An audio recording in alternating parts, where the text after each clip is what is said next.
Hi guys! In this video you will learn how to dominate with submachine guns in COD Warzone Mobile. Well, to do that, choose the right SMG. Select an SMG that suits your playstyle and map size. Aim for headshots. Practice aiming for headshots to maximize damage. Hip-fire accuracy. SMGs excel in hip-fire accuracy. Utilize it in close-quarter combat. Stay mobile.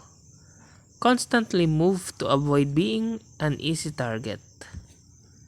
Use attachments wisely. Equip attachments that enhance mobility, accuracy, and range. Manage recoil. Learn to control recoil to maintain accuracy during sustained fire. Master short bursts. Fire in short bursts to maintain accuracy at medium range. Use stopping power rounds. Boost your damage with stopping power rounds for quick elimination. Leverage silencers. Stay stealthy by using suppressors to avoid detection. Pair with overkill perk. Combine with a long-range weapons using the overkill perk for versatility. Upgrade ammo capacity. Increase your ammo capacity to avoid running out of bullets during intense firefights. Utilize equipment.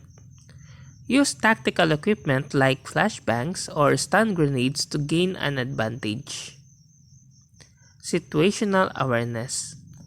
Always be aware of your surroundings to anticipate enemy movements. Stay close to cover.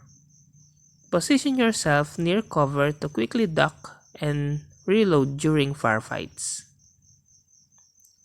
Flank opponents. Use the MSG's mobility to flank enemies for surprise attacks. Communicate with teammates.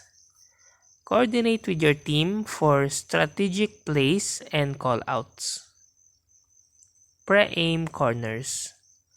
Pre-aim corners and high traffic areas to catch opponents off guard. And that's how to dominate with submachine guns in COD Warzone Mobile. If you like this video, please click the like and subscribe and ring the bell icon to notify you to our next video. Thank you for watching.